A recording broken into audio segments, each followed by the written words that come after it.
Yo, yo, yo, how's it going? What's happening, brother? Not much, not much. Enjoying the 90-degree weather out here in Los Angeles. Dry, 90 Oh, degrees, very solid. It nice. was let's see. It was pretty nice today here. Yeah, Mm, we had like maybe 60s. yeah, Wasn't bad. Yeah, 50s. I love But that. it was like a hot 50. Yeah, We got some heat coming our way though next weekend. Next Sunday, 80 degrees and sunny. I'm here for it. love it. Thursday, 55 and sunny. That's the draft. I'm kind of hoping to go down there, but it's so dependent on the weather. I think you should. Yeah, I probably will for I a think you few should. hours.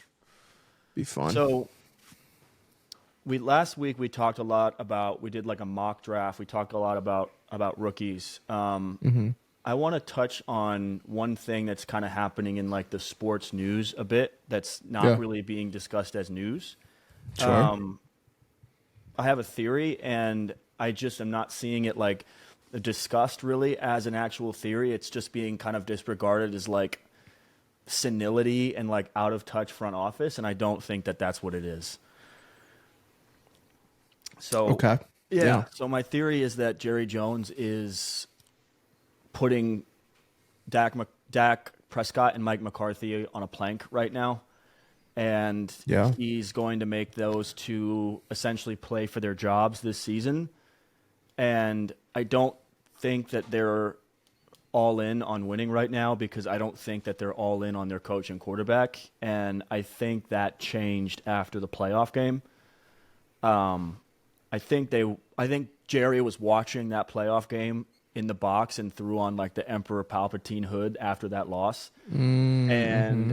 I just don't I don't know that he wants to extend Dak. I don't know that he wants to extend Mike. And I don't know that anybody's really safe. It feels like CeeDee Lamb might be safe, but it sounds like they haven't even entered contract talks with him. Yeah. So I'm seeing this like online thing of like, oh well, they don't know what they're doing. Jerry's old. I mean, there was that meme going around of him like scribbling on the paper. That was like his Yeah. notes Yeah. on Yeah. that Yeah. meeting, whatever. Like, Yeah. I get that. I We're get that going all angle. in. Yeah, yeah, yeah. I get that Yeah. angle for sure. I understand like it's fun to make fun of the Cowboys for everybody. It's like they're like America's team. They've become America's like punching bag. They choke in the Sure. playoffs, but they're the only team in the NFL that's won 12 games the last 3 seasons. Nobody's done that. Yeah. Not we talked about this, but not the Chiefs, not the Ravens, Mm-hmm. not the Bengals, not the Bills, not anybody, not the Niners. Yeah. And this idea that like Jerry and Steven haven't put together a good ball club is crazy. Like they have. They've put Mm-hmm. together like multiple really good ball clubs around Dak. Yeah. Um, I think if they lost in like the NFC Championship game last year, we might be having a different conversation. But the way they lost, how they lost, when they lost at home, Mm-hmm. I think that it took every bit of restraint for him not to trade Dak the next day and fire Mike. And I Yeah. think instead he's kind of running this sort of like, okay, if these guys can pull it off this year, I'll bring these guys back. But in barring, I think basically like making a Super Bowl, those guys might be gone. Yeah. And it's an Yeah. I interesting think. spot Yeah. for Go them. ahead. Go ahead. Go ahead. No, I there's so many ways to look at it because in a sense Dak has gotten it done, but in another sense he totally hasn't. And Mm-hmm. he was awful in that playoff game. I mean, he was making like he took a sack on third down that basically ended the game in like the first half. He threw two pick sixes. Yeah. He was not able to make reads. Like Green Bay was running disguises and he wasn't picking it up. Mm-hmm. The defense was really bad too, but the defense really only got exposed to that level because I think Green Bay, like, I think Mike LaFleur is a great coach, and I think he kind of pinned his ears back and was like, fuck it. Like, we have full carte blanche to, like, just go forward with a head of steam and, like, really run these guys into the ground. And I Mm-hmm. think the reason they had that is because Dak couldn't get a drive going for, like, the entire first half. And it was all on Dak, and that's the thing. It's like, I don't know how you leave that game as an owner and be like, I have confidence in this guy moving forward. And it sucks because he had a great season last year and they won 12 games again. But it just seems like every time it matters, he sucks. Yeah, so you'll have to fill me in because I do remember that I don't remember what I was doing, but I was somewhere when that game started. It's probably Yeah. just at work, but I had to like I can't I remember coming in to my bedroom and I turned it on and I think the Cowboys were down like it was like 28-3 or something. You know what I mean? It was It already was like over. It was it was over. over Yeah. already. And I just kind of laughed and was like, "Oh, boo." And I turned it off, you know. Um was there any special like just pertaining to that game, was there any like unbelievable game plan on the defensive end or was it really just Dak being terrible? I mean, I think part of it was coaching. It seemed like Green Bay knew what they were going to run for a lot of that. Like Mm, they ran this like concept down everybody's throat this year of basically lining up three wide receivers and then putting CeeDee Lamb like in the slot in the middle, and yeah. on like third and medium, like just on medium pass plays, like running on.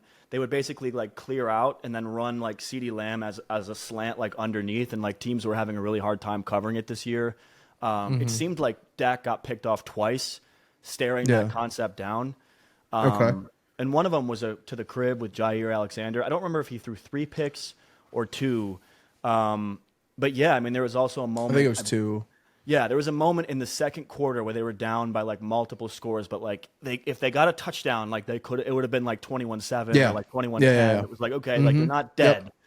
Yep. And it was like a third and medium, third and long. They were like just inside field goal range, and their kicker, I'm pretty sure yeah, did he throw another pick? no, he took a sack. So essentially, like the only thing that he could have Okay. done in that play besides throw a pick, Yeah, the I think only this is like like right when I no, turned it on. yeah, the only like no bueno, like you cannot do this was like take a sack because they were they needed points. It was like they needed a Yeah. touchdown, but like a field goal would have at least like put a band-aid on the blood. Yeah. Like it was just Yeah, like yeah, yeah. they were capsizing. And Yeah. Brandon Aubrey, who was their kicker this year, was like he didn't. I don't know if he missed a kick all season. Like he was like the best Yeah. kicker in football this year. So they were in field goal range on third down, and it was just like they they had to run a pass play to try to get a first to try to set up a touchdown. But like it was like okay, high school football, like any coach is going to be like throw the ball away. Like we can at least try a field goal and like live to fight another day. And he like rolled right and like clutched the ball and like didn't have anybody open. Instead of just throwing it out of bounds, he took a sack, and they got kicked out of field goal range and had to punt, and that was ball Ooh. game.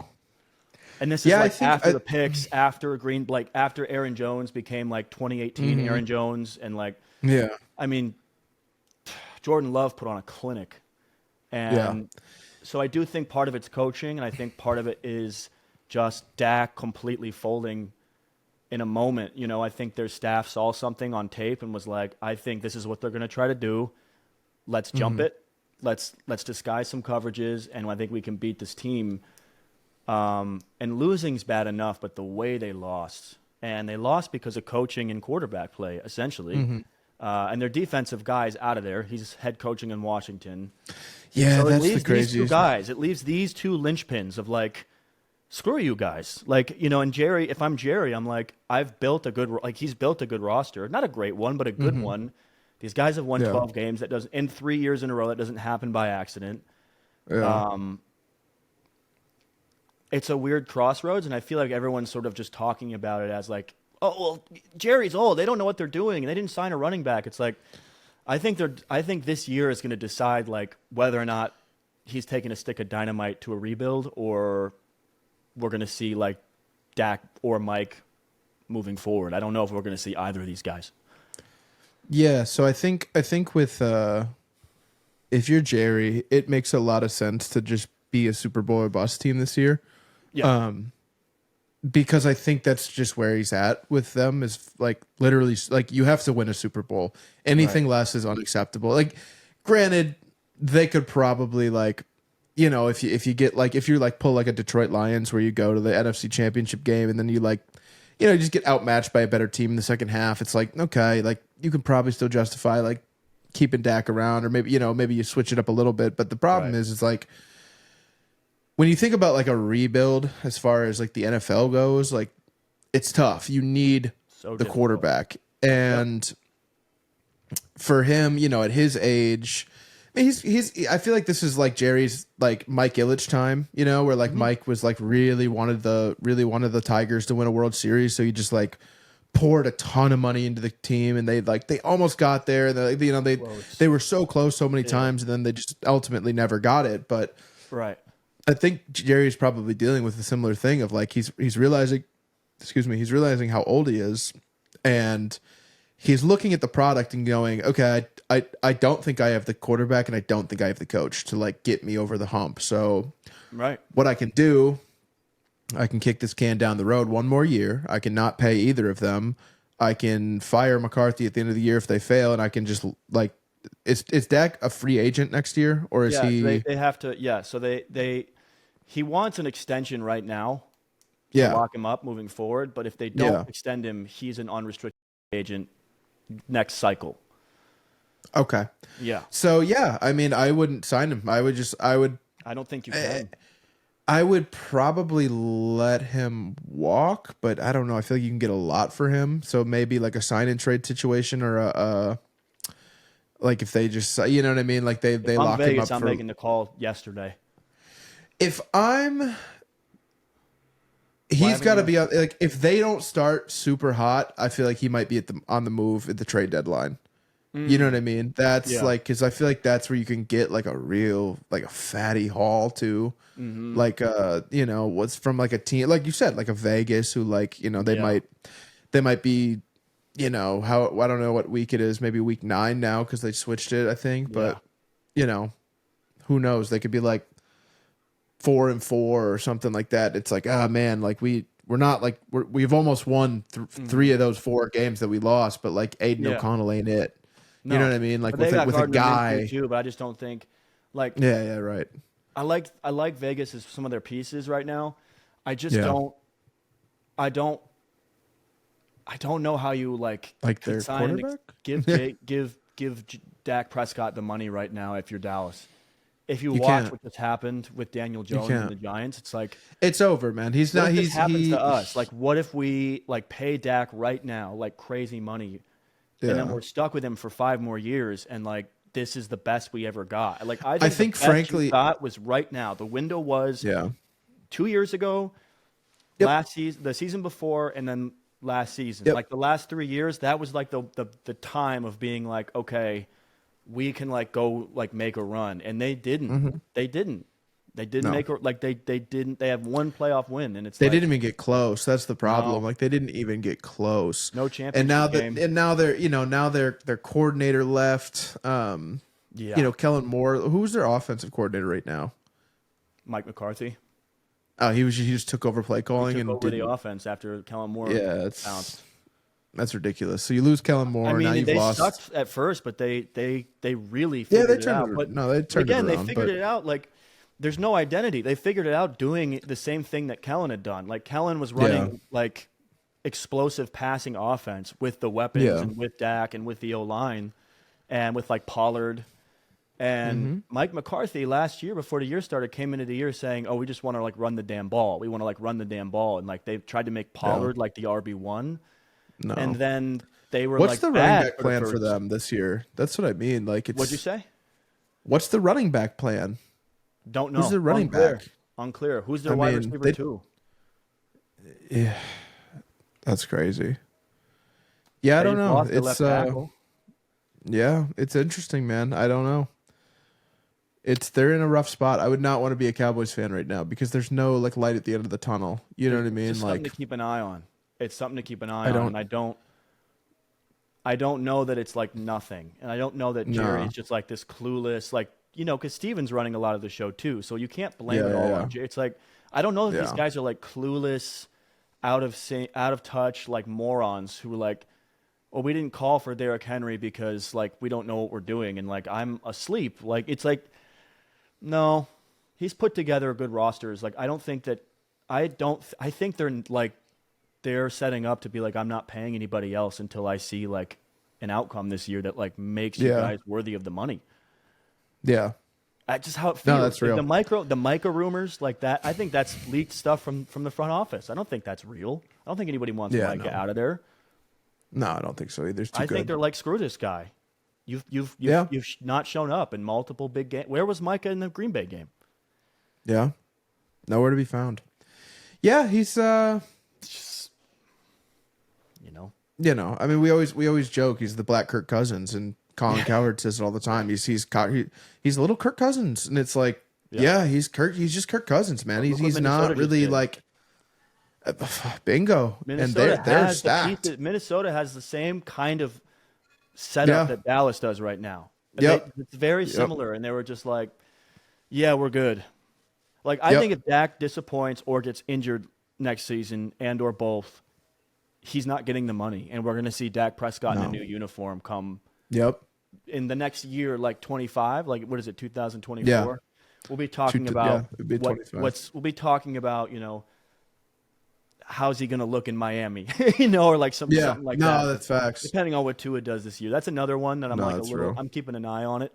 Mike McDaniel says one thing, but I don't know. My eyes tell me another thing. He was good last season. Not when it mattered. Dak season. Dak was really good last season. Not when it mattered, though. He was on his stat pad for last season. Yeah. Both of those guys were. Yeah. No, that's real. Yeah. I feel like they're low IQ players, like Dak, that is. I mean, I think Tua just kind of stinks. I don't know. He doesn't, though. They're just not elite. No, he doesn't. They're in this weird zone of being. I look at Tua and I look at Dak. I look at Tua and I look at it like this, right? I look at Tua and I look at Dak, and then I look at I don't know, somebody like let's just say Goff for argument's sake, and it's like I look at Goff and I think, okay, if all the pieces are right, on your own fruition, you cannot win a Super Bowl. If all the pieces are right, you can win a Super Bowl. Mm-hmm. When I look at Dak and I look at Tua, I'm just like, even if all the pieces are right, I don't see you guys winning Super Bowls. I think you're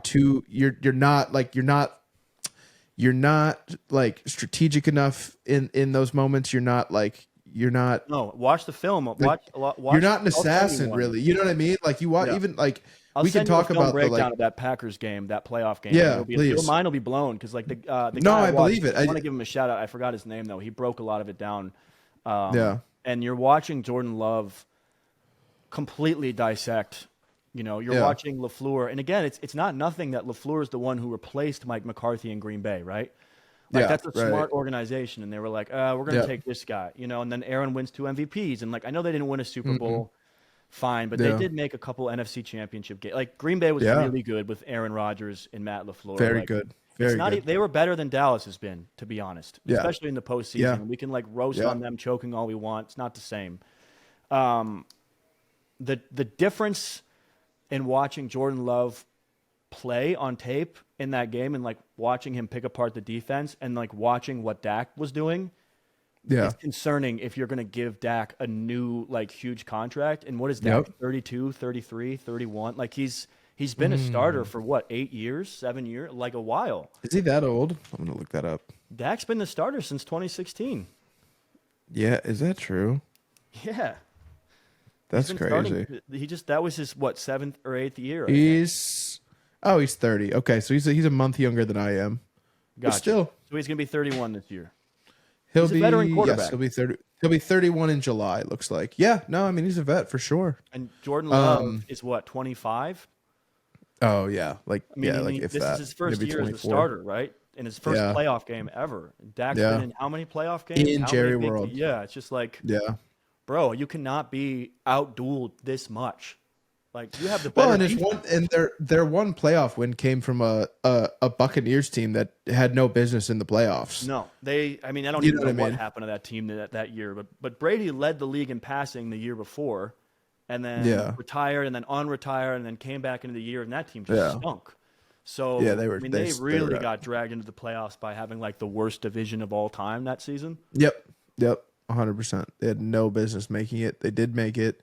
Dallas, beat the brakes off them because they were a better team, and then got popped in San Francisco the next week. Yeah, that's their moment. You know what I mean? Yep. And that's I don't know. That's 3 12-win seasons in a row, and you got one playoff victory to show for it. The Lions just last year had 2 playoff victories. Yep. It's crazy. It's crazy. I know. You know. I mean, what do you do? Like, I mean, yeah. Like I think you just probably just make it Super Bowl or bust. You know, Right. and then if you want to keep Dak around, you give him what you feel like he's worth, which is not, not going to be a favorable contract to him because he knows he's going to be able to hit the open market and go somewhere. You know what I Right. mean? Like what?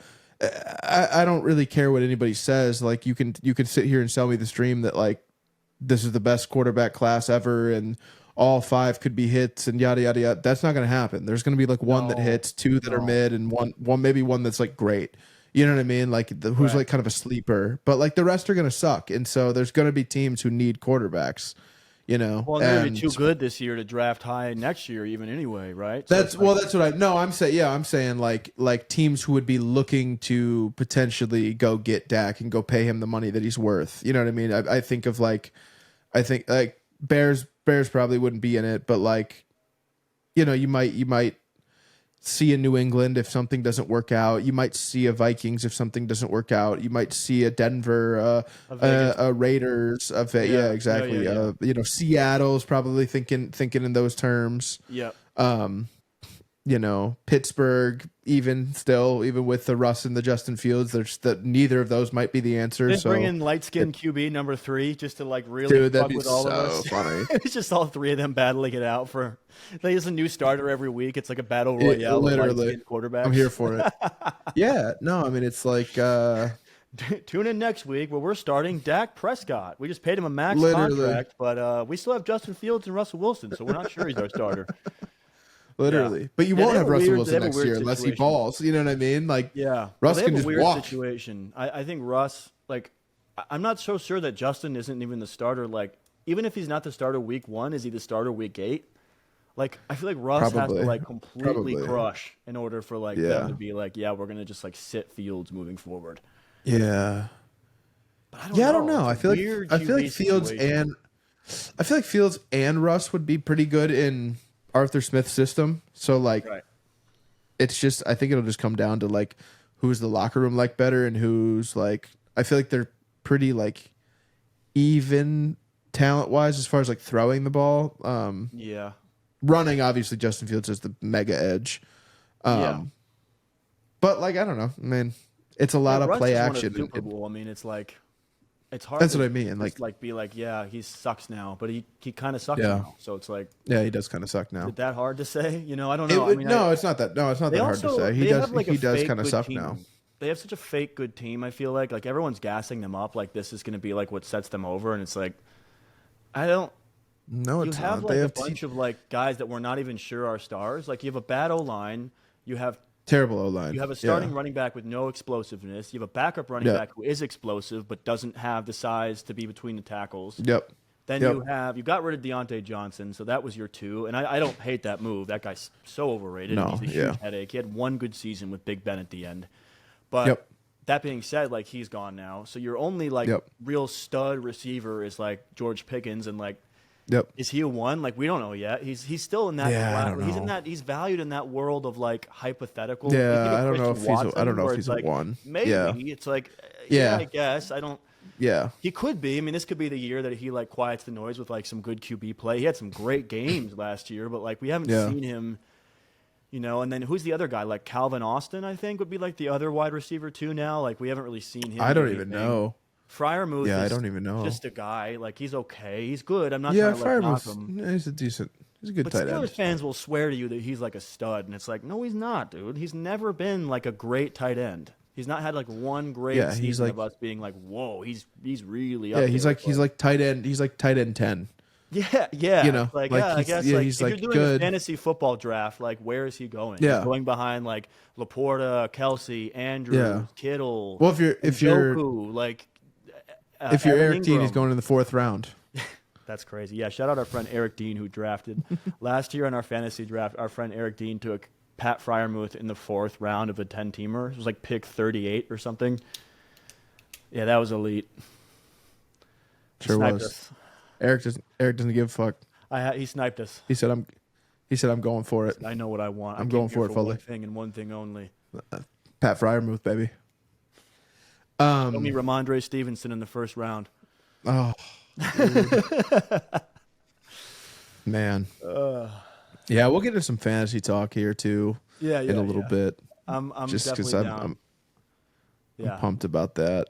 Always pumped about that. But yeah, I want to talk about these. I have two prospects who I just can't figure out, and we're like, we're what 4 days away from the draft at this point, which is fucking lit. I'm so tired of here. Like the rumors are starting to get absurd now. Like I saw a rumor today that like was.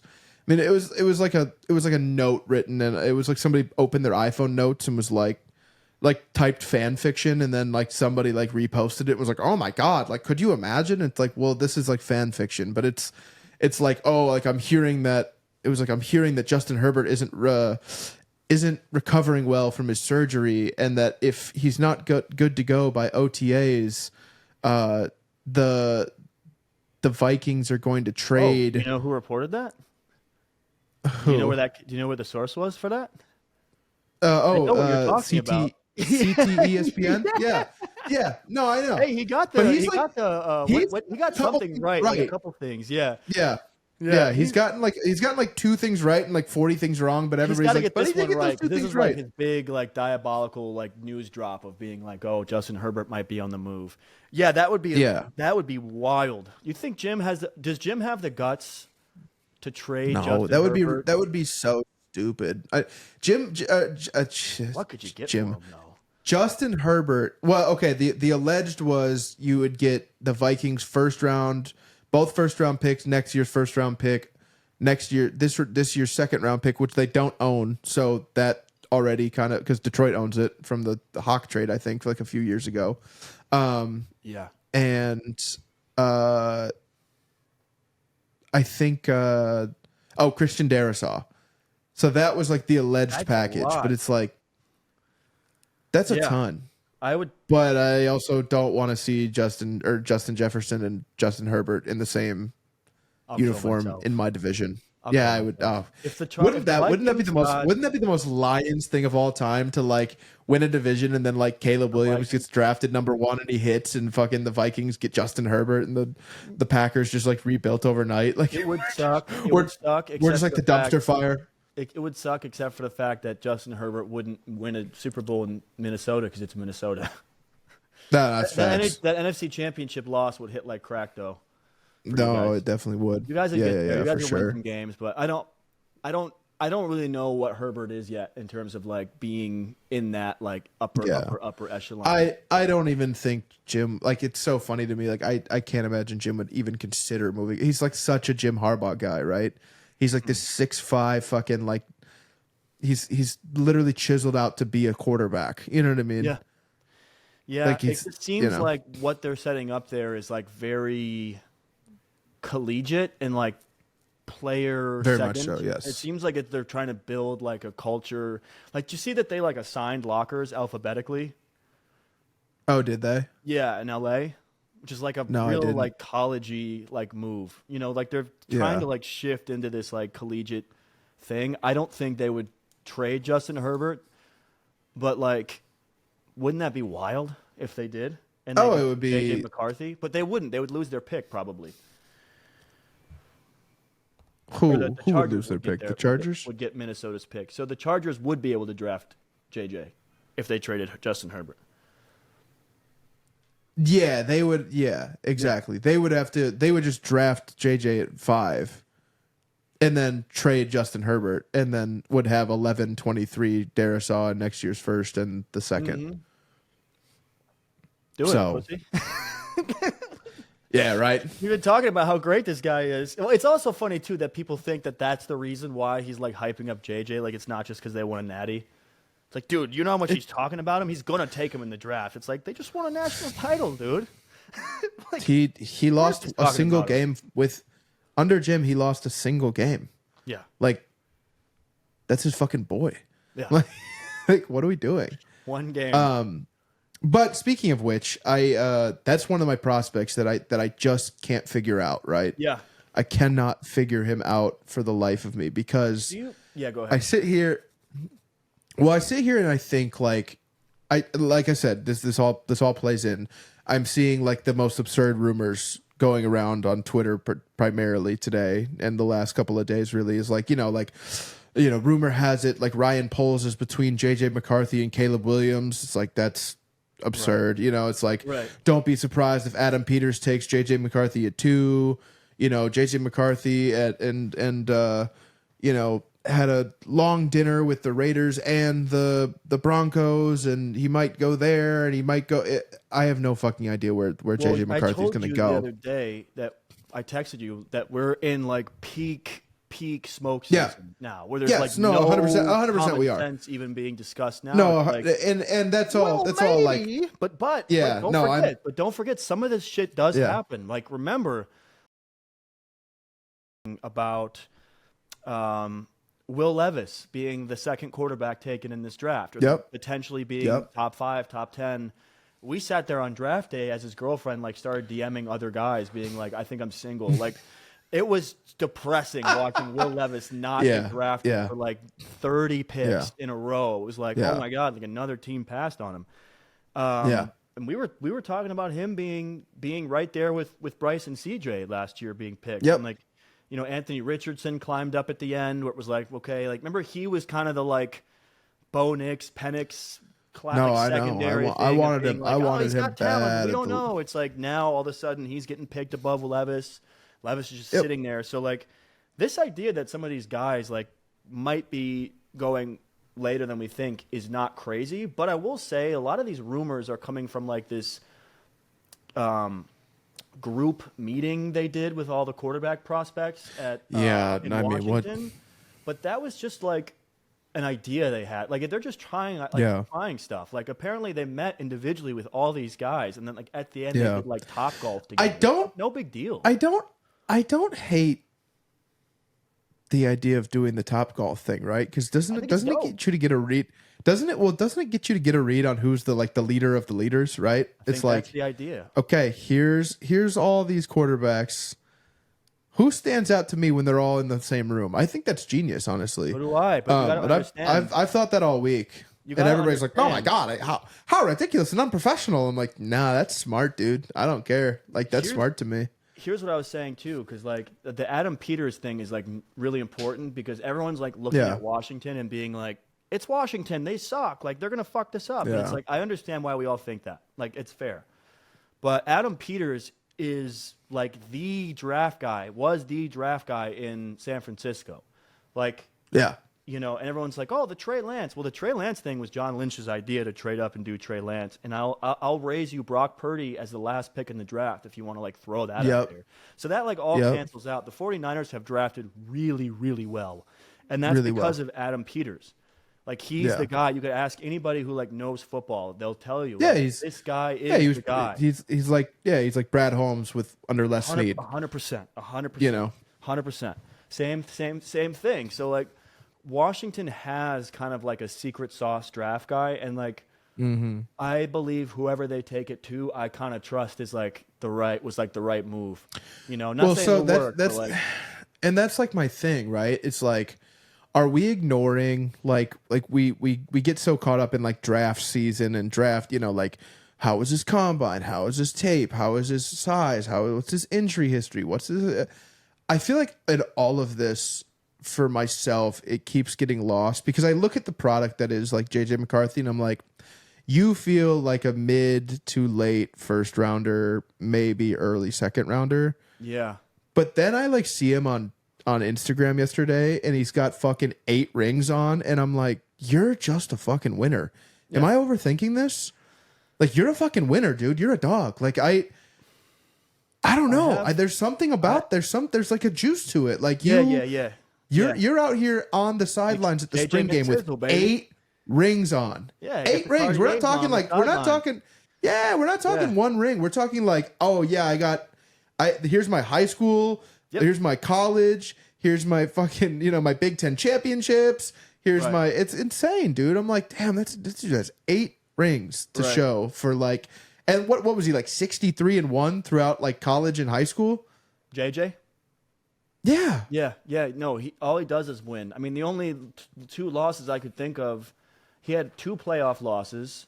One, not on him. They went up against an all-time Georgia team. They weren't even supposed to be in that He game. wasn't the starting quarterback though. No, he Cade was. MacNamara He wasn't. was. Cade But MacNamara he was. did, Yeah, he so that did doesn't play count. better when he got put in the lineup than Cade did. That being the question was always weird to me, but that's a different topic for our U of M stands. But I think the main issue I have with this JJ thing is not a JJ problem. It's a player comp problem. I hate player comps. I hate player comps. It sucks. If there's one thing I could ban from the draft discussion, it's fucking player comps. Stop it. Why are they never? Me of Cooper Kupp. It's like, geez, where'd you come to that conclusion? What about Hunter Renfrow? Literally. Renfrow? It's. Why are they never good either? They're never good. Well, I'm getting to it. So my JJ thing, I think with the winning component and the kind of like didn't carry the team component, because of those two things, I'm seeing, like, I'm sure you're seeing this too, a lot of Mac Jones comps. Like, he's the Mac Jones of this draft, where it's like, oh, we're like basing it off of winning, but he has like low ceiling and like whatever. And I'm like, he has way more athleticism, and like this is not a low ceiling Mac Jones thing. And by the way, like the Mac Jones argument was what it was, which was like he was low. It was loaded Alabama, like he had all this receiving talent. He doesn't throw. He doesn't have like great arm strength, and he's not like mobile, and he has like no athleticism or size. That was more like Stetson Bennett last year. You know what I mean? But that would be a closer like, comp. people are throwing these two in as like this is the Mac Jones of the draft, where it's like like it's like the winning first, like low ceiling guy. And it's like you don't watch football. No, like we had that guy in Cade MacNamara, and we replaced him with JJ because JJ can like make plays with his legs. He has a better arm. Like the question of JJ is like, is he good enough to be a franchise quarterback in the NFL? With like all the things he has, and like, did we see enough at Michigan to like take that leap of faith? And my counter to that is, you guys took Trey Lance 3 overall out of North Dakota State after not playing an entire year of football during COVID, and never playing in D1. He played D2. He was took Carson Wentz was D2. Who didn't play. And they were like, yeah, we're taking him 3rd overall in the draft. And it's like, so these guys are crazy for taking the national champion. Like, the guy, I mean, look, dude, I love Michael Penix, and I know we're going to get to him, but he's so nice. And JJ, like, both of those guys in the 4th quarter had the ball in their hands multiple times and had chances to make plays. And JJ made plays at the end. Like, we've seen it time and time again. He made plays against Bama. He's just not consistently great like a couple of the other top 2 guys. But outside of the top 2 guys, there's nobody that you can tell me definitively I'd put Penix above him. But you could still make the argument. There's only 2 guys in this draft, in my opinion, in Jaden Daniels and Caleb, and we'll talk more about those guys, that I can really say, like, yeah, absolutely do not pass on those guys for JJ. Everybody else, there's an argument. There's an argument. There's an argument for Drake May. Show me the money. What did Drake May do in college last year? There's an argument for Michael Penix. He's old. He's been hurt a bunch. Bo Nix, he's also old. We've never seen Bo Nix carry. Like, Bo Nix is a very, like, system quarterback. So I'm saying, like, this idea that JJ can't be the 3rd best quarterback in this draft, or even the 1st, hypothetically, is crazy. Yeah. Well, I think about, like, I look at his, like, trajectory, right? It's like, okay, he was unbelievable in high school, comes to college, he's unbelievable, loses, like, a single game, wins a national title. You know, he stands over 6 feet tall. He's kind of lanky. He can make plays with his legs. He can make plays with his arm. But that's not being discussed. He's being talked about like he's like this, like, low ceiling. You know what I'm talking about? They're doing like the Mac Jones arguments, like a lot of these. And but it's that's low the IQ. problem. The problem I have with that is, like, if I look at it on a blank sheet, as far as like accomplishments, what you got done, what your winning percentage is, what your abilities are, I'm seeing a guy who looks a lot like Trevor Lawrence. Right.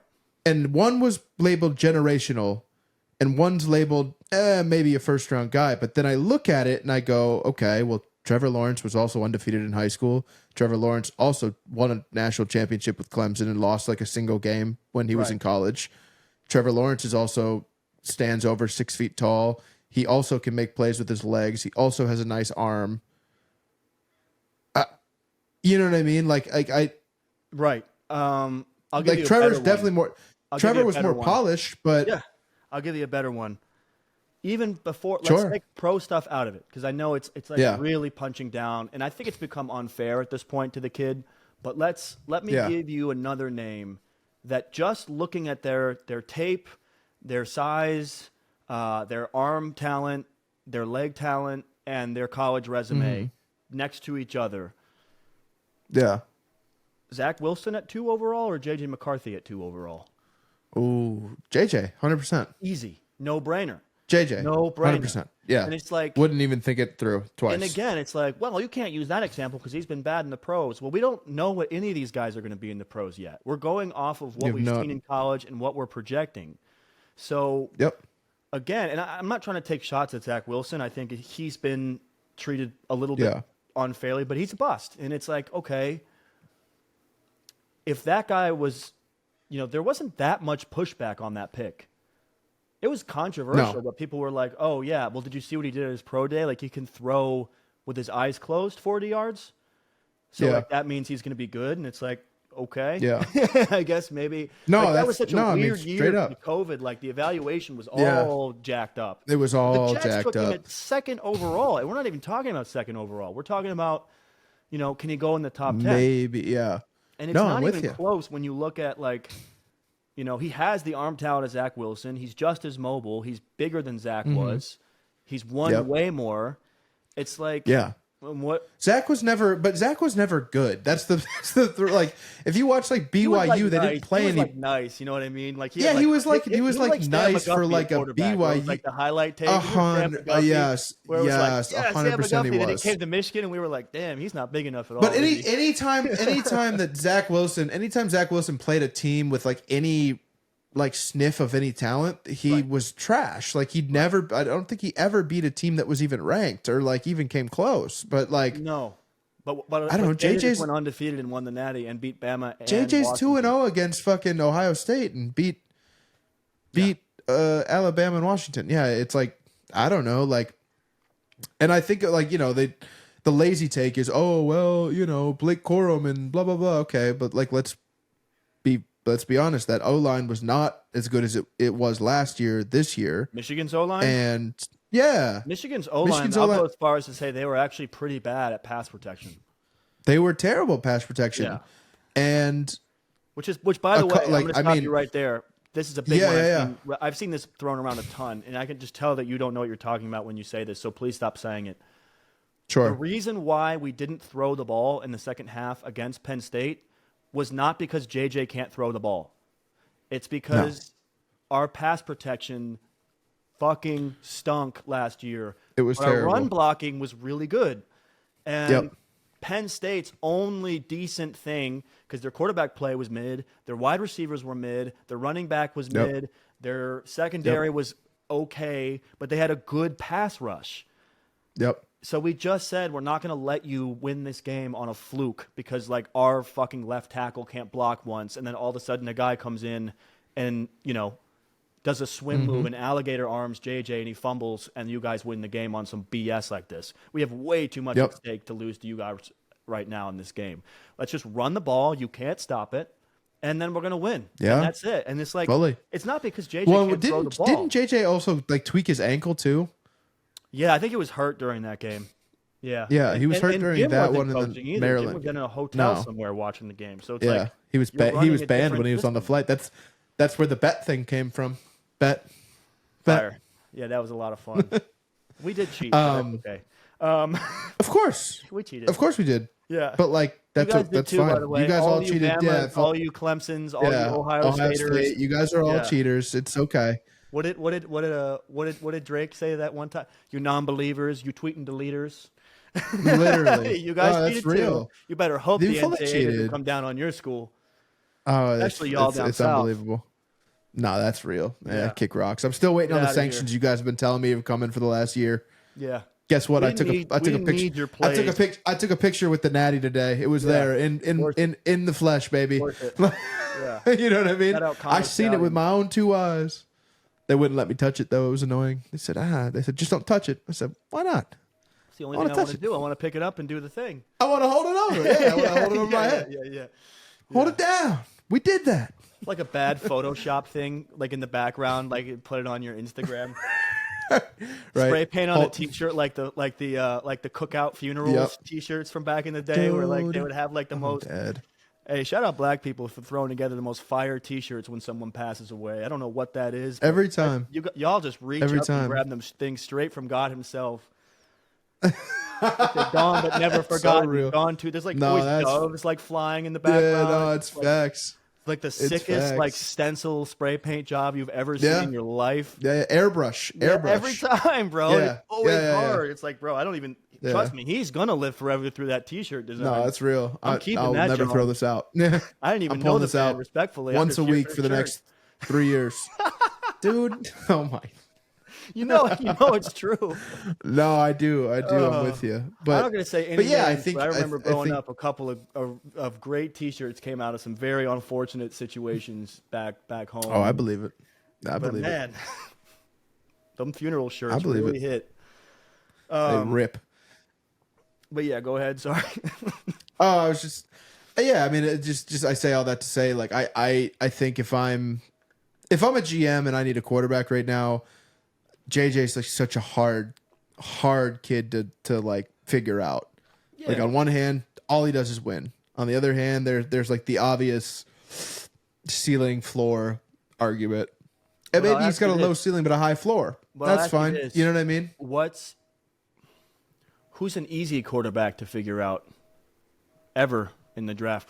Like, Oh, we have a nobody. handful of I them mean, where it's really- like Trevor, Really, nobody. Joey Yeah. Burrow, Yeah. Andrew Luck. There's been a handful of guys that it was like, okay, Yeah. I saw another video. I saw another- I see a lot of stuff with Yeah. him. I'm like, that might not. Did you work see in the that- Pros. Did you see the video about him? Like he was talking about how he like backed up Spencer Rattler and he like couldn't get Lincoln wouldn't let him start and he was like really frustrated. Yeah, Yeah, it was. I saw a lot of like a lot of crazy. He transferred to USC. He was at Oklahoma first. It's like, okay. No, I know. I'm just saying, like, from his first year at USC to the last year at USC. There's like things that if I want to do this game of being like, your guy sucks, this is why. Like, I can start pulling my things out of my hat, right? Yeah. Jaden Daniels. want- like last year was his best year by far. He has 2 first-round wide receivers he was throwing to. It's like, okay, like with JJ, it's the same thing. It's like, well, look at his passing numbers. He barely had to throw last year. It's like, well, that's our scheme, dude. Like Chargers fans, y'all about to learn real quick what it's like not to pass the ball a whole lot and have a quarterback that you think could win you the game with his arm. Trust me. Yeah. You guys are going to be sick to your stomachs on 3rd and 7 when Justin Herbert runs a halfback draw to Gus Edwards for 3 yards. Yep. J.K. We're Dobbins. punting? We're playing field position games? Yep, Yeah. we sure are. Yeah, you're going But, to win a lot of games 21-17 or, 17-13 with Jim Harbaugh as your coach. Yeah, you will. That's But okay though. You'll win them. games. Yep, Yeah. you'll win them. You'll win 10 games a year. So- Yeah. Caleb was just saying. I just saw a lot of takes about this being like, oh, this is like he's weak mentally. He's weak mentally. And like I want to believe that, but excuse me, I want to believe that, but I feel like that's just competitive. Like I think that's just like a good competitor. He's like up there being like, I feel like, yeah. Well, in this particular video, he's like, I just felt like I was better than Spencer Rattler, and like Ryan Clark was just like, yeah, but that was like the number. He was like, he was projected to go number 1 and be like the Heisman winner, and he was just Politics. like, okay, yeah, Politics. that's like kind of That's what happened. kind of what he with, was saying. That's what happened with Kyler at A&M, if I'm not mistaken. Like there was like a who was at political- A&M? I don't remember, but it was like a bum. But it was like some guy like they benched Kyler his freshman year, and it made no sense. But they had like promised him to like get him there, and then he was just like, "I'm transferring to Oklahoma fully. Like screw you guys." Yeah, Menzel was talking about it with Shannon Sharp about how like A&M like totally dropped the ball with Kyler, and Menzel was one of the guys who was pivotal in getting Kyler to A&M. yeah, So he was like really pissed off about it. But yeah, like this just happens in college ball sometimes. Like we had a guy, Cade MacNamera, who at Michigan, who led us to the best season we had in years. We beat OSU, we made the playoff, we won the Big Ten, and he got benched for JJ. But it's like that's who JJ is. Like JJ is making like really good, solid quarterbacks who win big games and win over the fan base, sit their ass on the bench. Sit down, buddy. Sorry. Go ahead and transfer to Iowa. We don't need you. Fully. It's no disrespect. No, fully. Like, I think Cade MacNamara gets a beer should never have to pay for a beer in Ann Arbor again. Seems like a great guy. He shouldn't. But it's like, sorry. Like, low ceiling, bro. I gotta go for the win. I gotta go for the win. So. And you remember that season a couple years ago where they started both guys a little bit in the first few games. No, that was so weird. It wasn't even close. Weird. No, it wasn't close. JJ was better. Don't give me that. Close. Don't give me that no ceiling, no upside. Yeah, that's with him. I'm sorry, it's not Mac Jones all over again. It's not. No, it's not. No, it's not. I think, like I said, I think it's a lot.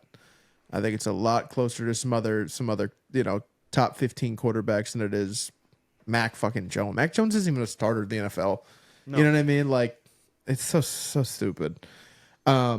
Yeah, but the other one that's really like bothering me is Michael Penix. It's just like, should he just go number? Well, I think, okay, so this is what I think about when it comes to like drafts, and sometimes I'm vindicated, sometimes I'm not, right? And I think the one that sticks out to me the most is the 2018 NFL draft, where it was like, you had these like prospects, right? You had Baker, you had Sam Darnold, you had Josh Allen, you had Josh Rosen, then you had Lamar. Yeah. And you look, we all know what those guys are now, but at the time it was like, oh man, like, remember Colin Cowherd went on like that 4-month like campaign for Sam Darnold. He's thick. Yeah, he's fully. He has a Midwest ethos, but he's from California.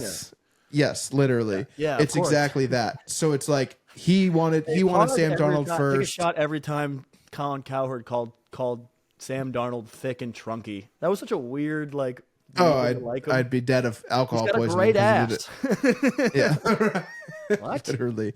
But he like, and then there was a lot of talk about the Browns taking Josh Allen, even though he was a project, and then like nobody knew what was going to happen, Bills and then like the moment when they took Josh Allen instead of Josh. 100%.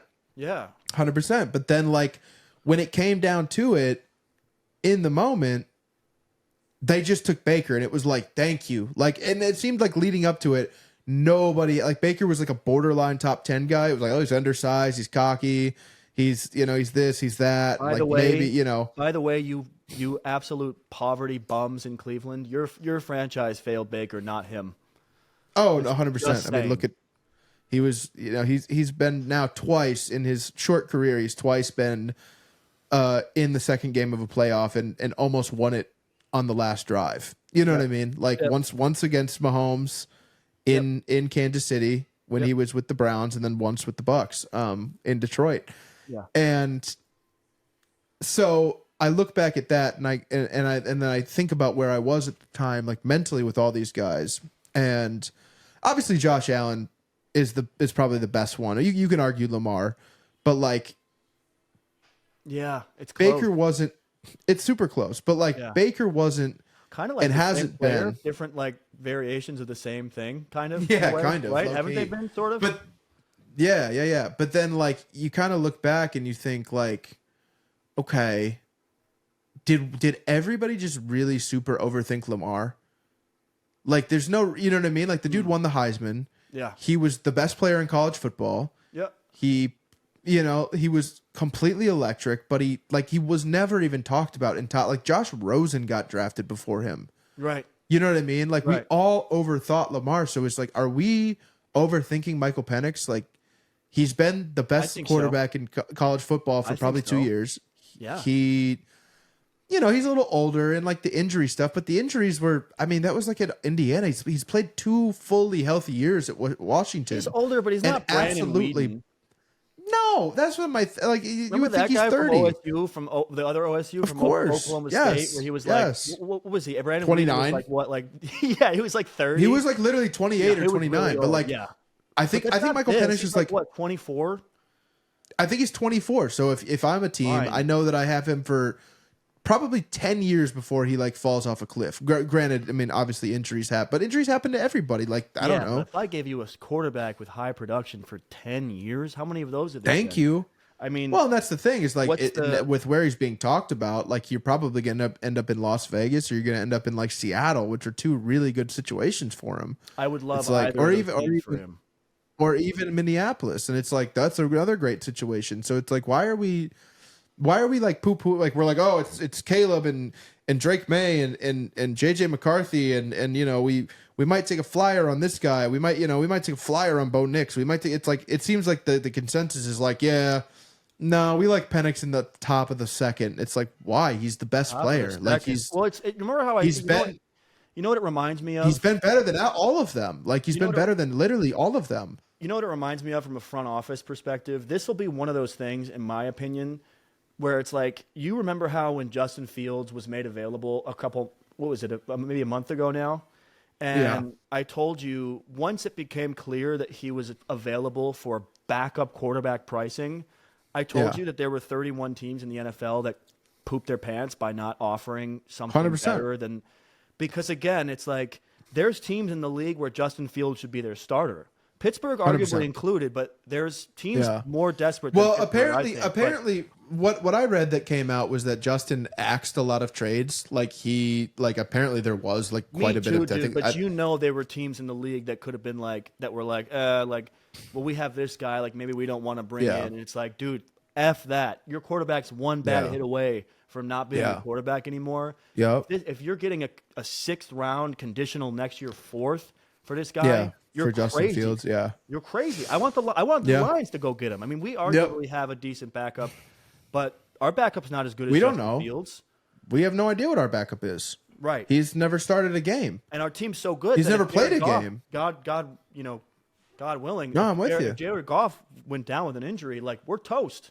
We're cooked. So it's like, that's any team in the league, bro. And my thing is, it seems like I'm just bringing this up at random, but it's connected in the sense that I feel the same way about Penix. Like, it's going to be one of those things where it's like, I don't let this guy like fall down your board and like not take him, and then let some annoying team draft him in the top of the second round. And it's just like, why did you all like kind of how I felt about Levis last year? And I think that Penix is way better than Levis.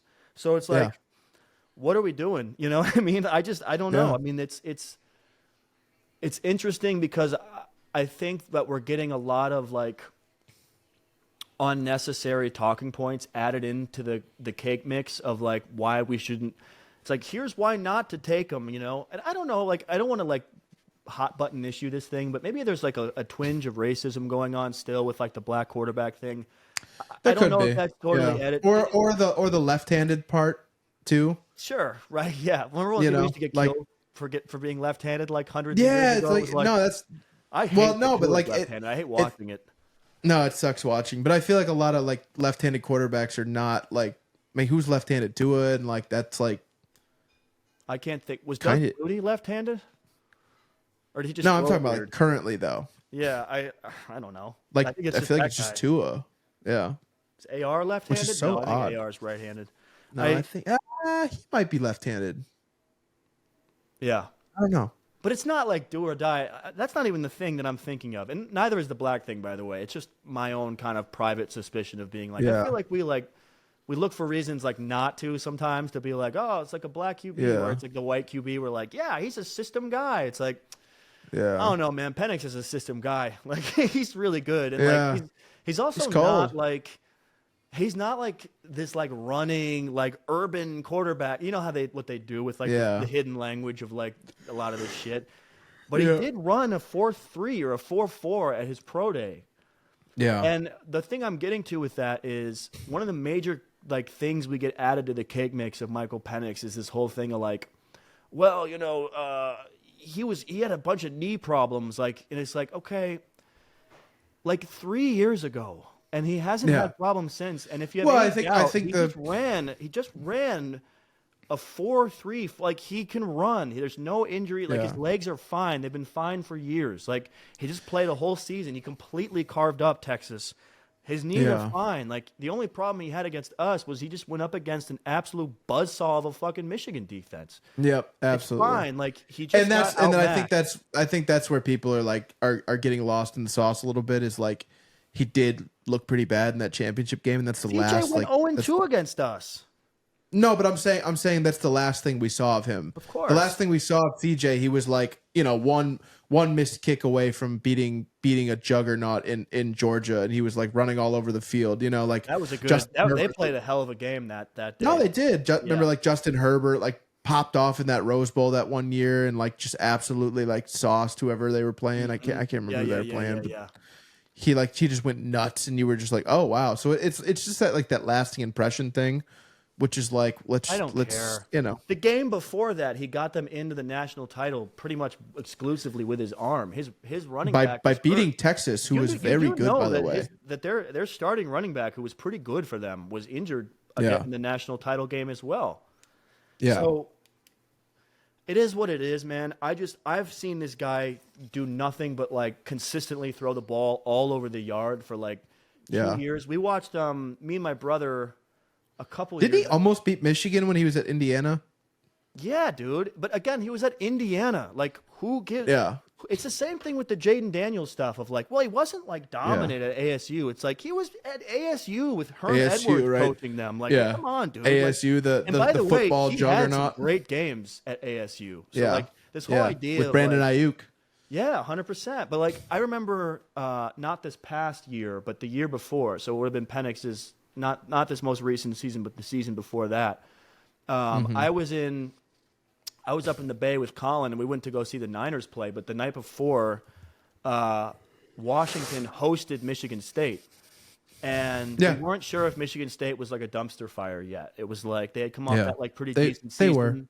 Well, they were, but like me and my brother were watching the game, and we were like, "This quarterback is unreal." Like he was just throwing like NFL throws like time and time and time all again, over the field, deep all over outs, the field. like deep outs, precision, 3-step drops, just throwing the ball like deep post, skinny post, quick outs, long outs, like just any concept they wanted, they were getting. And it's just like I've seen him do that like over and over. Every time I've watched Washington, he's had a good game except for the national championship.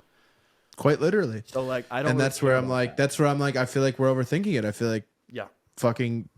Washington and New England should be looking into him. I feel like Atlanta should be looking into him, knowing that Kirk Cousins is 36 years old. I think who else is in there? Chargers have a quarterback. I mean, Bears they'll take Caleb. Yeah, I mean Vikings should probably look into him. I mean if he's even there, I think his resume and his style and his wins and his tape look way more like Ohio State Justin Fields than they do some peon that gets picked in the second round of an NFL draft where it's like, we don't know about this guy. I'm not saying second rounders are peons like Jalen Hurts. No, I know what you mean though. But it's like, but typically quarterback second rounders are pretty peons. Like, I give you the I bring this stuff up because it's like these are guys that were taken here.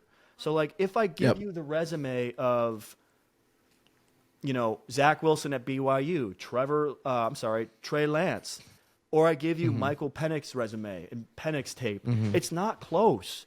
So it's like, why do we do this? Why do we fade these guys where it's like, well, you never know. Like he did tear his ACL a couple times 5 years ago, so he wasn't dominant at Indiana. It's like, well, they're Big Ten bottom feeders. Like they were lucky that he even decided to step a foot on their campus. They're bums. Like he was better than that. Bums. That's why he went to a decent program and balled out. They were in the national championship game. Like, we probably had their plays, to be honest. Like, I can't hold it against them too much. Like, he probably knew what they were running. Like, it's like fully looking at he was seeing ghosts, and like he didn't play very well. But like, there was a couple of like just like missed.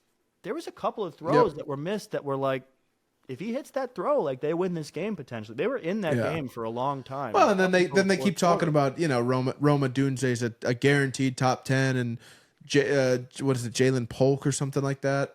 You know, he might be the steal of the draft. He's so good. It's like the steal of the draft's probably the fucking guy throwing them the ball. That's just 100%, me. 100%. I don't know. You guys aren't even talking about him. Like 100%. And I feel like I don't know. I'm gonna get to my guy because I think it's connected. I think Go ahead. Penix is the other end of the spectrum of my guy Jaden Daniels, where it's like we're doing this thing with Penix where it's like we're just not sure. We're just not sure. Second rounder. And then it's going to get to the draft, and I wouldn't be surprised if someone takes him like top 10, and we're just like, whoa, how did this happen? Like, oh my God. And I feel like since we're talking about like controversial prospects, if you will, or like stuff that's annoying you or things that you can't get a read on or like having a different opinion than like some of the stuff you're seeing, all of a sudden I'm seeing that Jaden Daniels shouldn't be the second pick. And yeah, I'm seeing a lot of that. He's trying to force his way out. No, he isn't. What? There's no evidence. Like, I don't understand because similar to Michael Penix, there's this new conversation that's really popular to talk about, which is like talking about what happened at ASU as if it's fucking relevant at all, as if we didn't see him. It's not relevant. I'll pull up the stats. Last year, here's 2023 stats: 3,812 passing yards, 40 touchdowns, and 4 interceptions, and that's not including rushing statistics. He's a Malik Neighbors merchant. He had another 10 yards or another 10 touchdowns running, and also was like the team's leading rusher and was like the most explosive player on the ground for them, and that's with like Hall of Fame level passing numbers in a college season.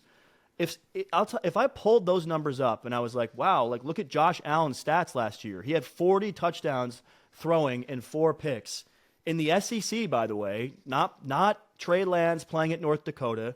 He completely dominated offensively in the hardest conference in football and college ball, bar none. Bar none. He played good games against everybody he played. There's no game on his resume of being like, whoa, what did he do? It's like, how can you guys sit here and sell me this shit of like, well, now all of a sudden, like, we think he might be like last year's Will Levis where he gets faded and punted. It's like, well, that's a mistake.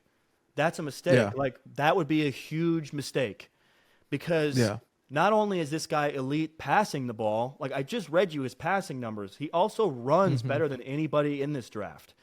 So you have Anthony Richardson last year where it's like this raw, unfinished product of like, well, maybe he throws pretty well deep, but his numbers are pretty like, he didn't win that many games, but he's got this great arm and this running upside. Yeah. You have Lamar Jackson, right, coming out of college being like, well, he's really explosive, but he's not like a polished passer, you know? Yeah. We don't know. Like, and he got faded for that reason. This guy has none of that. He throws it as well as Michael Penix. He has better numbers throwing than everybody. Unlike JJ, who's my guy, he carried the team offensively. Yep. And he also is like an insane explosive runner. So it's like, I don't understand. He's too small. Well, he's thin, but he's 6'4". He's bigger than JJ. He can put on weight.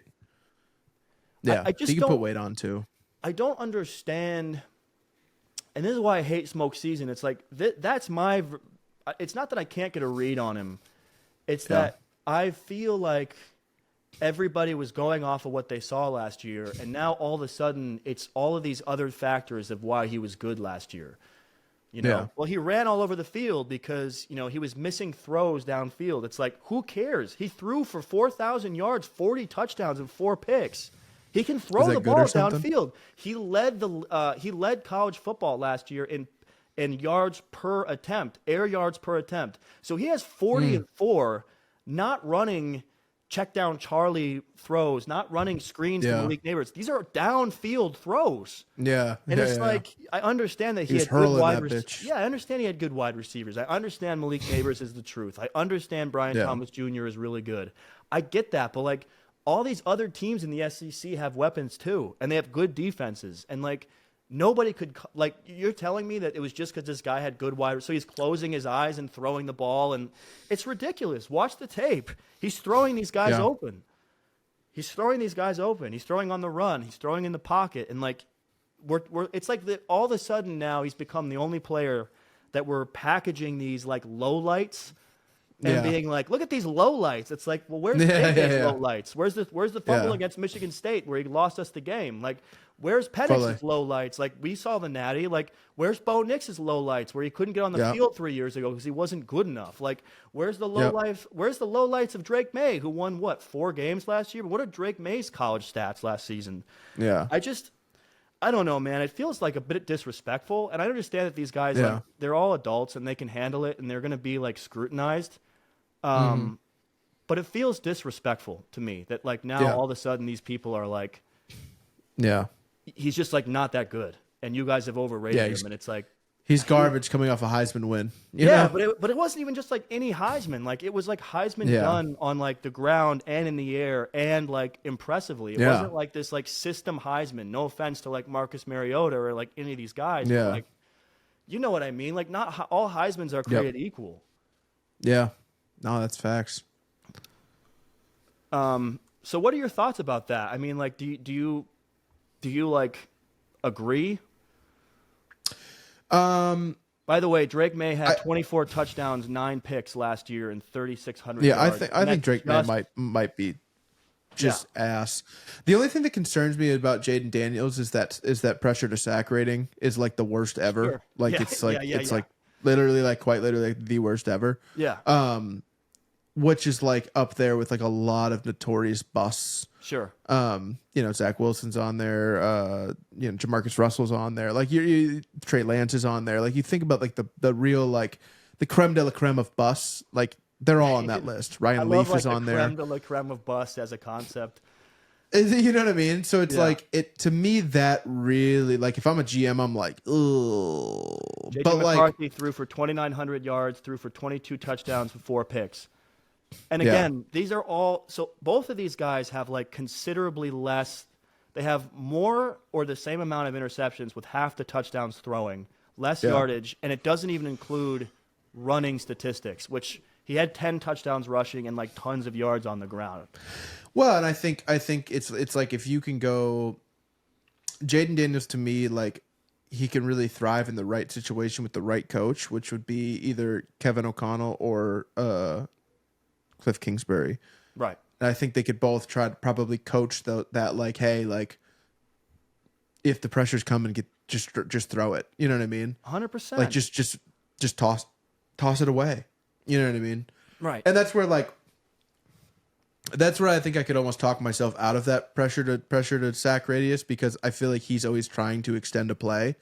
Like he's trying to run. You know what I mean? He knows he can run, so he's just trying to, and that's going to result in a lot of sacks just thinking that you can run. Right. Because, I mean, ultimately... The only one who had better passing statistics than him, by the way, in this draft last season is Bo Nix, who has none of the running upside. Yeah.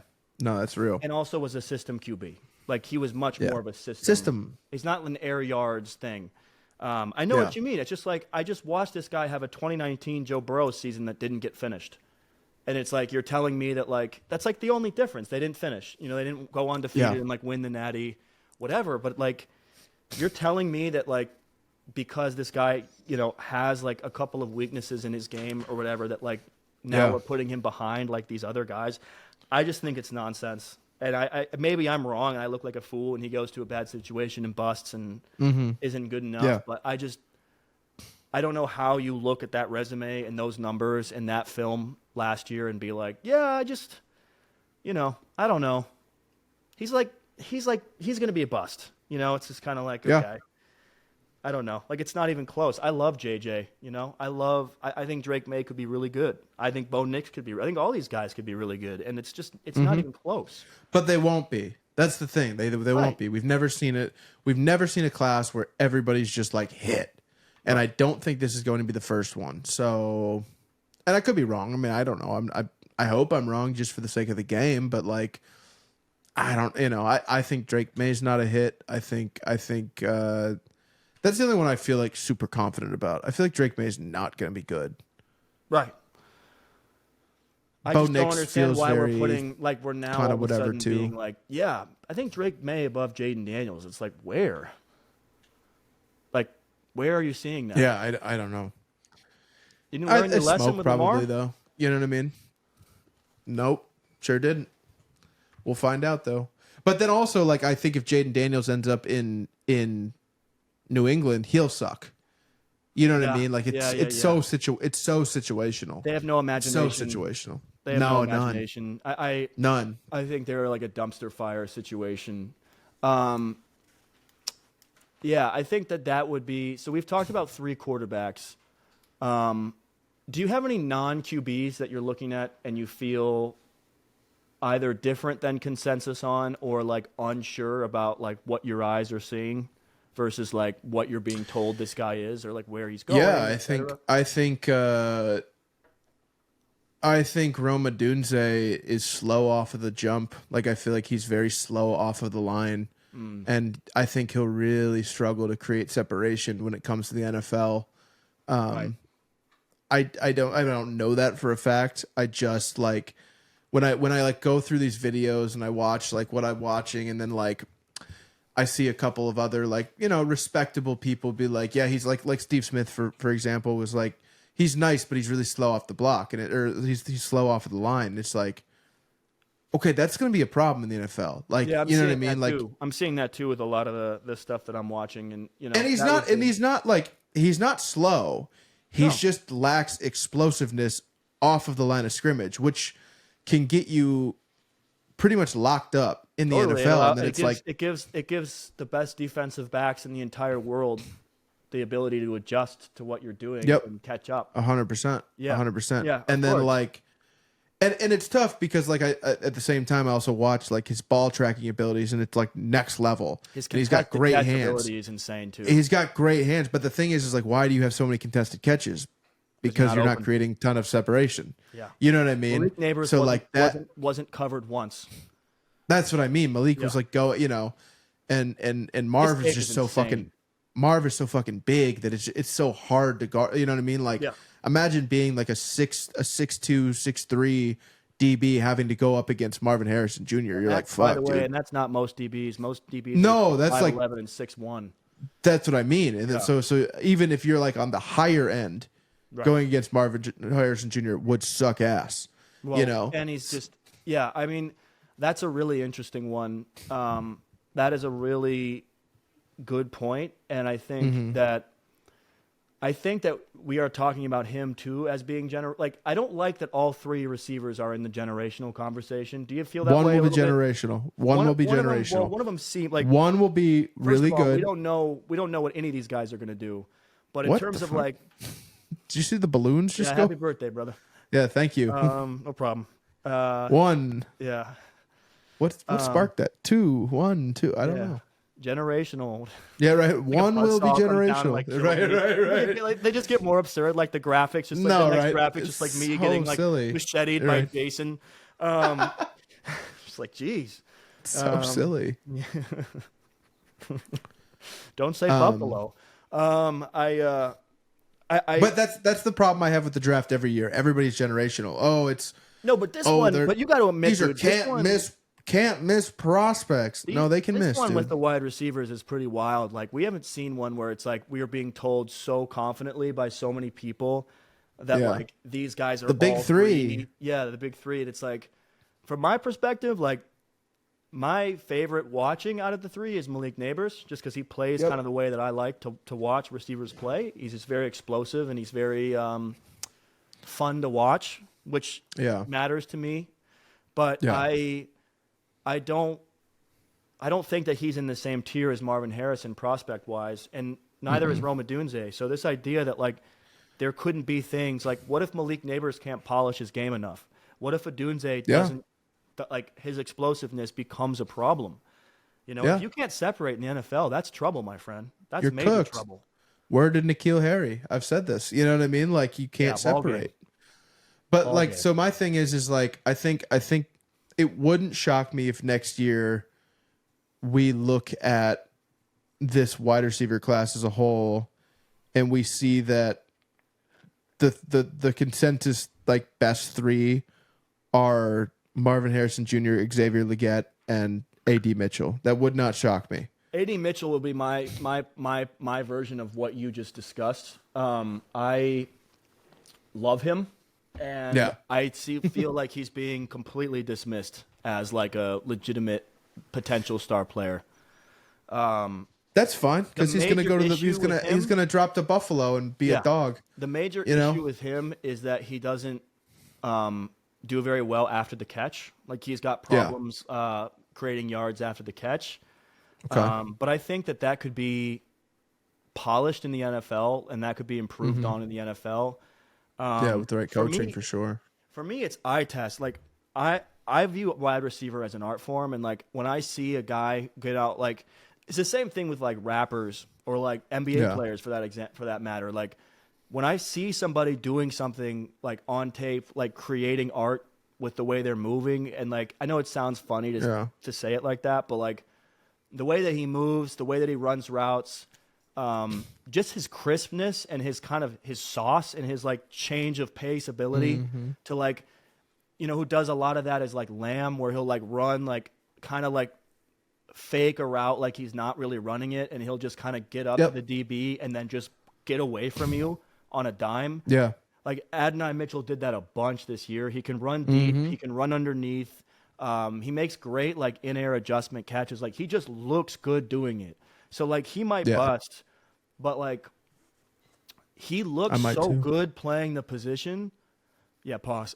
He looks so good playing the position that it's like, I don't know, man. I went to a Texas game last fall and I saw him score 2 touchdowns against BYU. Like boom, boom, just like downfield touchdowns. And it's like, he's way better than Xavier Worthy is at playing wide receiver on his own team. And it's like, why are we just like, to me, he seems like that kind of guy who could go in like the mid, like he could fall to the late first. And we're talking about him the way that we were like, oh, why did they take Judy over CeeDee Lamb? Like, I'm not comping him to CeeDee Lamb. I think CeeDee's like much better after the catch, like with the ball in his hands. But he is taller. He's 6'4". He ran a 4.3 or like a 4, like a really high number at the combine. He's incredibly fast. He catches the ball well, and he has that NBA thing where you watch him and you're like, man, he can dribble. Like, man, he's got a layup package. Like a lot of these guys, like they don't have that juice yet. Like when I watch a Dunze, like as good as he is, like I think that AD Mitchell looks better on film as I'm watching it. Like he stood out to me at the game I went to. Totally agree. Who is this receiver? I totally agree. Like I totally agree. And like he's so he looks like an NFL player right now. Like just the way he carries himself, the way he moves, the way he shakes, the way he catches the ball, the way he adjusts, like all this stuff. Like I don't know, man. Don't let your eyes don't let these people tell you that your eyes aren't valid. Because like his RAS That's score my guy. relative. Yeah, his relative athletic score, RAS, like it's like a huge, like test your athletic abilities. He's got the second best ever. That's insane, dude. The second best ever behind Calvin Johnson. That's insane. And he makes clutch catches. Like he makes he makes like red zone catches. He makes downfield catches. There's a clip of him from this year where they played this past season where they played Alabama, and they had Kool Aid McKinstry covering him. Who's a really good DB, really good corner. And he gets absolutely cooked. Like he does what I just said. He like shakes a little at the line. He runs like he's just kind of like, whatever, up to Kool Aid, and just completely like pivots on a dime and runs like right across him. And it's just a touchdown. It's like straight. He just goes a little like this and then gets to Kool Aid and just razzles him. And it's like Kool Aid's not even close. He can't even like kind of cover it. And it's a touchdown on a slant route. And it's like, I see him do that like so much on tape. And I don't understand why he's not being, why it's like this idea of like, oh, it's Marv and then it's Malik and then it's Rome in this one section. Then it's like the biggest cliff you've ever seen in your life. And then it's like Ladd McConkey, AD Mitchell. And like they're also throwing in like Troy Franklin and like Xavier Worthy into the conversation with like these other guys who like are completely unpolished like speed merchants. And it's like 100%. What? It's not even close. And by the way, AD runs as fast as those guys. He's just way better at the position. 100%. You know what I mean? Yeah, no, it's crazy. I don't know. It's it's a tough draft to like. I'm so anxious for Thursday because I'm so curious what these teams are going to do. It's like one is obvious, and it like two, I have no fucking idea. Two through the entire rest of the draft is a mystery right now. I have no idea. Yeah, I have it's no a lot idea. of fun. I'm Yeah. really, really excited for this. I'm glad that it's this Thursday. I don't have to wait anymore. This is sort of like our BS kind of last minute one that we'll do before the draft. I don't think we'll do one on like Tuesday or something, like one last little recording before we like do the draft thing. But maybe we'll pop off like a final mock.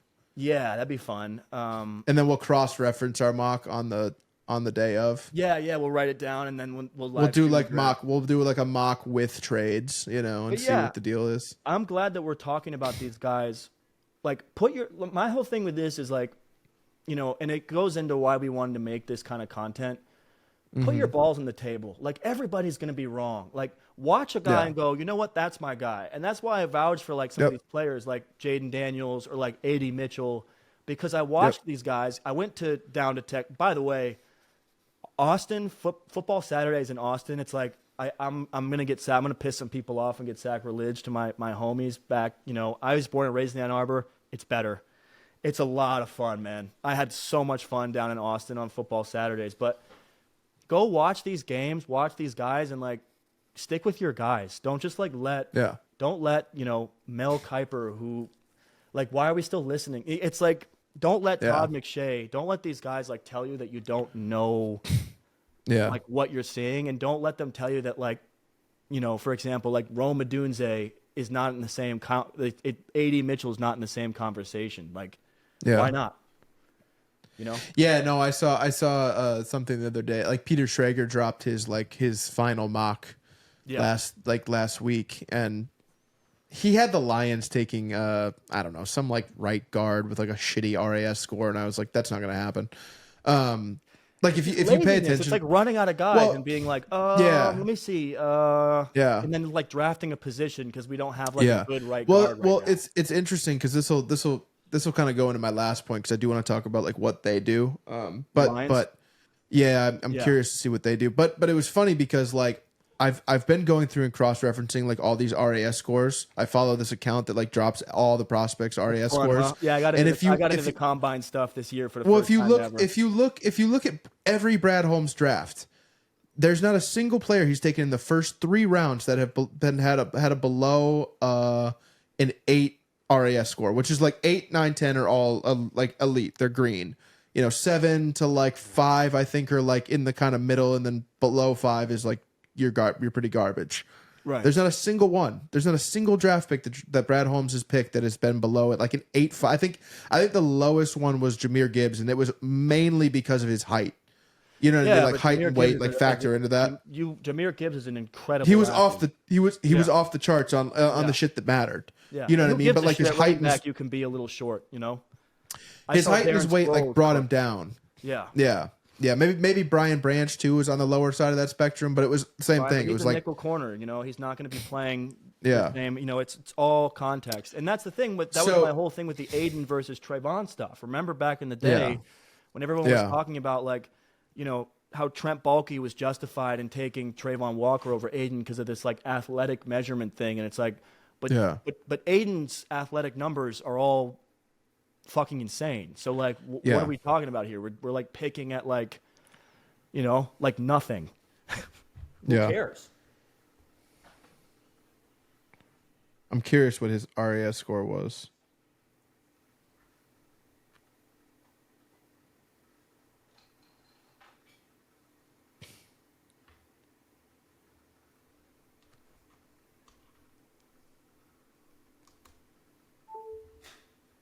I don't think I'm spelling his name right. Aiden? No. Aiden's was like a 9.95, I think. That's insane. Yeah. I'm curious what Trayvon Walker's was. Okay, so he was a 9. No, he was a 9.99. Okay. 9.99. So that was like, obviously very good. But Aiden was a 9.97. I'll tell you right now. Aiden Hutchinson, ARIA score. He was a 9.87. Okay. And That's I already knew. I didn't even know these numbers, and I already knew that was like a hair of a difference in terms of like the actual 100%. levels. Both of freak scoring. athletes. Yeah. Yeah. You could tell he's a freak athlete. Like, just watch. Yeah.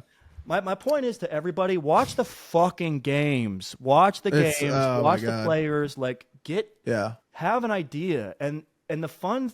Why I wanted to do this, and I think why you wanted to do this, is the fun thing about draft season.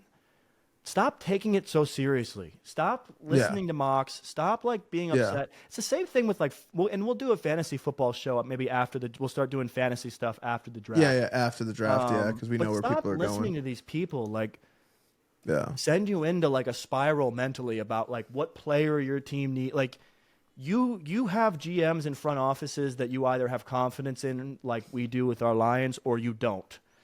Yeah. So. Well, that's and that's the thing, right? That's, I like this guy, I like that guy, and like, that's who I'm rooting for. And guess what, dude? There's a huge chance that like A.D. Mitchell gets to the pros, and I'm like, yeah, he's not looking good. He has a bad rookie year. Yeah. Or like Jaden Daniels gets to the pros, and he has a bad rookie year. I'm not pivoting on this. I'm putting this stuff on tape because like I like, what I see, and like what I think, you know, really speaks to me as a fan and as like an evaluator. You know, an online armchair evaluator. I have no say in this. So, like, as fans, like, be fans, have fun, and, like, don't cry if you did a mock draft and you had the Jaguars taking some edge rusher that you like, you know, and that because Todd McShay said so, and then they take a tackle. It's like, well, I don't know about trust Trent Baalke, but, like, you know what I mean? Like, there's examples of, like, all kinds of this stuff. Just so I have fun with it. No, I have two things for that.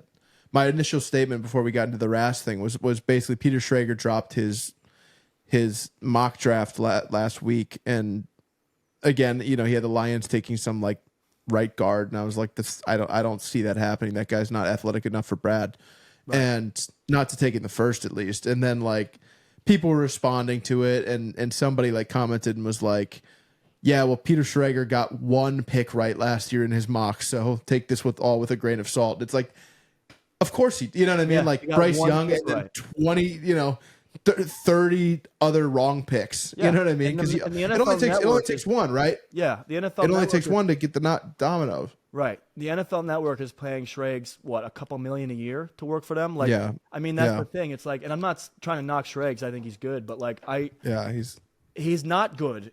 Really, like, none of us are, and that's the thing. Yeah. Like we don't know what's going to happen. We're not GMs. We're not GMs, and we don't know what's going on these boards, and like we don't know who's going to get taken where. Like what idea, you know, some, you know, Les Snead is going to have on draft night and go, fuck it, I'm trading out of the first round entirely. It's like, whoa, with who? And like all of a sudden, you know, like we have no. AJ Brown a couple years ago got traded to the Eagles on draft night, and it was like, what? Like. Yeah, you got. And by the way, that's one I'm really hoping. I hope we get a couple of fun like trade, like real trades. Yeah, it'd be during fun. The thing. Yeah. But my point is like, we'll do another mock maybe on Tuesday or something, or tomorrow, whatever. I don't know. Have fun with it. Like just roll 100%. The dice and like gamble and like talk your shit about your guys. Like be a fan. Yeah. Like I'm such a player guy. Like I have such a respect and like admiration for these dudes who can like really ball like that. Like just ride it out, dude. Don't try to be like right, because you're not. You know, Schrags got one pick wrong and he's getting paid $2 million a year for to be right. He doesn't know shit. So you assholes, you know, working your 9 to 5, you know, in St. Louis, Missouri, like just have fun. Stop worrying 100%. about trying to like be smart about it, you know? Yeah. And no, I'm with you, man. Put a lot of bad takes on tape over the course of the next year. That's fine. That's cool, man. I mean, hey, we might Roma Dunze might win Offensive Rookie of the Year. I will come back to this clip and say, well, I was fucking wrong. Yeah. I'll clip the top of it and say, I was wrong. Yeah. He's great off the line. Right. You know, you just never know. I'm no expert. I'm just telling you what I like, what I don't like. I'm totally with you. What I don't like, I'll be honest. I don't like Kool Aid McKinstry. I would be fucking annoyed if the Lions drafted him. But like, well, yeah. I trust Brad Holmes more than I trust myself. Of course there is. And he's not a great athlete. His RAS score was like 7 something. And I was like, telling you that. Nope. I know it's one play, but I'm only referencing it because to bolster my argument and my guy I like. Yeah. But I'll send you the clip. And maybe once we edit this, we can pull it up and put it on screen. He gets it's like a red zone, like must stop, like pass play, and he gets absolutely cooked by AD Mitchell. He got cooked a lot by a lot of people. He's not really that great of an athlete. He's not really that great of a like lockdown quarterback. And all I keep seeing is like they fall in love with the thing, and it's like, oh, we got to take this guy, and then we like know on draft day we draft some goofball that they picked in the third. They had projected for the Todd McShay told you was a late second rounder. And the fan base revolts and was like, Kool Aid was on the board, and you took, Jaden Jeffries from Mizzou. How could you do this to me? And it's like, bro, you don't let the cake bake, man. And in terms of the guys you like coming into this draft, I've studied a lot of these rookies in the class. I have my guys that I think are going to be like really great impact players who I'm excited to see next year. Have your guys. Like I'm a Michigan homer. I want JJ to succeed, right?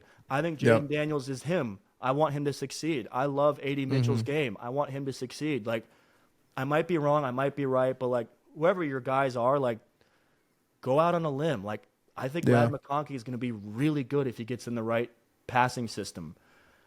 Maybe I'm wrong. Maybe your guy is, Brian Thomas Jr. And you're like, I think he was just as good as Neighbors. My guy, my dream scenario, my favorite prospect for the Lions. That's all I'm saying. Just own it. Have fun. Like, Yeah. Go ahead. No, my favorite prospect for the Lions is Jackson Powers Johnson. I mean, it's not even close. And it's such a cool name too, right? He's a center though. You know what I mean? Like it's boring, but like we're building through the trenches and it's working. So it's like, keep fucking Travis sign me Kelce up. He was a center. Jason Kelsey. Or yeah. No, I know. And that's what I mean. He's going to be a Hall of Famer. First ballot. You know what I mean? Yep. So I don't know. That's who I would take Xavier Legette. I would take fucking Nate Wiggins. I would take Braden Fiske. I would take there's a handful of guys that you've looked at who are projected around that range that you're like, yeah, this is somebody I want to see on like my team. And you're just 100%. Take it, and we'll do a mock. And we'll do like a bold take. We'll do a bold take, like put your balls on the table. We can call the episode "Balls on the Table." Mock. Yeah, balls on the table mock, and we'll just maybe Wednesday, the day before the draft, and just have it out on the record and be like, this is our things, and just watch the draft live. We'll do it Tuesday, so it's out. We'll do it Tuesday, so oh my god, we're morons! Like all of these picks are wrong. And then when the season starts next year, watch half the guys that we like bust all over the field. Pause. And then just, you know what I mean? Like, that's coming. Like this, the guy that you're like, oh, he's him. He's going to be like, just he's not him. Explode on the field. And you're like, oh. Zach Wilson just throwing like 4 picks right. in the game. Marvin Harrison stinks. He looks like Quentin Johnson. You're like, what? Oh, so I was told can't miss. So he'd be the best player in football if he was Quentin Johnson? This is gonna be a running joke on this. This is gonna be a running joke on this show, where Quentin Johnson's just the best player in the. Yeah, listen. If the Chargers can get Quentin Johnston a real QB, like we can have this conversation. But until that happens, like I'm not willing to even have the conversation on how good this guy can be. No, that's facts. Yeah. Maybe they'll take JJ. That would help. That might be a real quarterback. It wouldn't hurt, Talk about wasting it. Talk about wasting away with bad quarterback play.